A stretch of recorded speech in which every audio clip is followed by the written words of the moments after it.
ಗೃಹಲಕ್ಷ್ಮಿ ಯೋಜನೆಯ ಮತ್ತೊಂದು ಅಪ್ಡೇಟ್ಗೆಲ್ಲರಿಗೂ ಸ್ವಾಗತ. ನಾನು ನಿಮ್ಮ ಪ್ರೀತಿಯ ಶಿವು.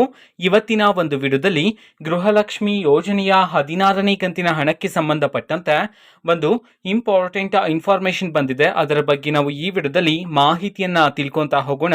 ವಿಡಿಯೋವನ್ನ ಸ್ಟಾರ್ಟ್ ಮಾಡ್ತೀನಿ. ಅದಕ್ಕಿಂತ ಮೊದಲು ನೀವಿನ್ನೂ ನಮ್ಮ ಚಾನೆಲನ್ನು ಸಬ್ಸ್ಕ್ರೈಬ್ ಮಾಡದೇ ಇದ್ರ ಈ ಕೂಡಲೇ ಸಬ್ಸ್ಕ್ರೈಬ್ ಮಾಡ್ಕೊಳ್ಳಿ ಮತ್ತು ಲೈಕ್ ಮಾಡಿ. ಸೊ ಈಗ ನಾವು ಇನ್ಫಾರ್ಮೇಶನ್ ಅನ್ನು ತಿಳ್ಕೊಂತ ಹೋಗೋಣ. ಗೃಹಲಕ್ಷ್ಮಿ ಯೋಜನೆಯ 16ನೇ ಕಂತಿನ ಹಣವನ್ನ ಇವತ್ತು ಅಂತಂದ್ರೆ ದಿನಾಂಕ 1/1/2025 ಇವತ್ತು ಗೃಹಲಕ್ಷ್ಮಿ ಯೋಜನೆಯ 16ನೇ ಕಂತಿನ ಹಣವನ್ನ ಬಿಡುಗಡೆ ಮಾಡಲಾಗಿದೆ ಅಂತ ಹೇಳಿ ಈಗ ಮಾಹಿತಿಯನ್ನ ತಿಳಿಸಿರ್ತಕ್ಕಂಥದ್ದು. ಇವತ್ತು ಯಾವ ಯಾವ ಜಿಲ್ಲೆಗಳಲ್ಲಿನ ಮಹಿಳೆಯರಿಗಾದ್ರೆ ಗೃಹಲಕ್ಷ್ಮಿ ಯೋಜನೆಯ 16ನೇ ಕಂತಿನ ಹಣವನ್ನ ಬಿಡುಗಡೆ ಮಾಡಲಾಗಿದೆ ಇದನ್ನ ನಾವು ತಿಳ್ಕೊಳೋದಾದ್ರೆ, ಇವತ್ತು ಕರ್ನಾಟಕದಲ್ಲಿರ್ತಕ್ಕಂತಹ 22 ಜಿಲ್ಲೆಗಳಲ್ಲಿನ ಮಹಿಳೆಯರಿಗಾದ್ರೆ ಗೃಹಲಕ್ಷ್ಮಿ ಯೋಜನೆಯ 16ನೇ ಕಂತಿನ ಹಣವನ್ನ ಬಿಡುಗಡೆ ಮಾಡಲಾಗಿದೆ ಅಂತ ಹೇಳಿ ಈಗ ಮಾಹಿತಿಯನ್ನ ತಿಳಿಸಿರ್ತಕ್ಕಂಥದ್ದು. ಸೊ ಈಗ ನಾವು 22 ಜಿಲ್ಲೆಗಳ ಹೆಸರನ್ನ ತಿಳ್ಕೊಂತ ಹೋಗೋಣ.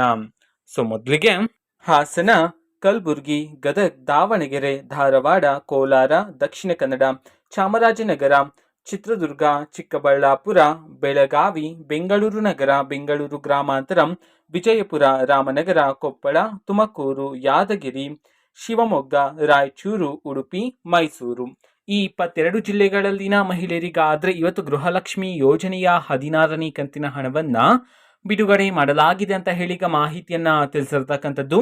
ಓಕೆನಾ. ಸೊ ಇದು ಇವತ್ತಿನ ಒಂದು ವಿಡಿಯೋ. ಸೊ ಇದೇ ರೀತಿ ಗೃಹಲಕ್ಷ್ಮಿ, ಅನ್ನಭಾಗ್ಯ, ಶಕ್ತಿ ಯೋಜನೆ, ಯುವ ನಿಧಿ, ಗೃಹ ಜ್ಯೋತಿ, ಕಾಂಗ್ರೆಸ್ನ ಎಲ್ಲ ಯೋಜನೆಗಳಿಗೆ ಸಂಬಂಧಪಟ್ಟಂತೆ ಇಂಪಾರ್ಟೆಂಟ್ ಅಪ್ಡೇಟ್ಗಳು ನಿಮಗೆ ಈ ಒಂದು ಚಾನೆಲಲ್ಲಿ ಇಮಿಡಿಯೇಟ್ಲಿ ಸಿಗ್ತಿರತ್ತೆ. ಅದಕ್ಕೋಸ್ಕರ ನೀವಿನ್ನೂ ನಮ್ಮ ಚಾನೆಲನ್ನು ಸಬ್ಸ್ಕ್ರೈಬ್ ಮಾಡದೇ ಇದ್ರೆ ಈ ಕೂಡಲೇ ಸಬ್ಸ್ಕ್ರೈಬ್ ಮಾಡ್ಕೊಳ್ಳಿ. ಸಬ್ಸ್ಕ್ರೈಬ್ ಮಾಡೋದ್ರ ಮುಖಾಂತರ ನಾನು ಯಾವುದೇ ವಿಡಿಯೋ ಹಾಕಿದ ತಕ್ಷಣ ನಿಮಗೆ ನೋಟಿಫಿಕೇಶನ್ ಸಿಗುತ್ತೆ. ಅದರ ಮುಖಾಂತರ ನೀವು ಬೇಗನೆ ವಿಡಿಯೋವನ್ನ ನೋಡ್ಬೋದಾಗಿರುತ್ತೆ ಮತ್ತೆ ಆ ವಿಡಿಯೋದಲ್ಲಿರುವ ಇನ್ಫಾರ್ಮೇಶನ್ ಅನ್ನ ನೀವು ತಿಳ್ಕೊಬೋದಾಗಿರುತ್ತೆ. ಮತ್ತೀಗ ನಾವು ಫೇಸ್ಬುಕ್ಕಲ್ಲಿ ಈಗ ವಿಡಿಯೋಸ್ಗಳನ್ನು ಅಪ್ಲೋಡ್ ಮಾಡ್ತಿದ್ವಿ. ಫೇಸ್ಬುಕ್ ಚಾನೆಲ್ ಲಿಂಕನ್ನು ಡಿಸ್ಕ್ರಿಪ್ಷನ್ ಬಾಕ್ಸಲ್ಲಿ ಕೊಟ್ಟಿರ್ತೇನೆ, ಕ್ಲಿಕ್ ಮಾಡಿಬಿಟ್ಟು ಫಾಲೋ ಮಾಡಿ. ಓಕೆನಾ. So thank you, bye.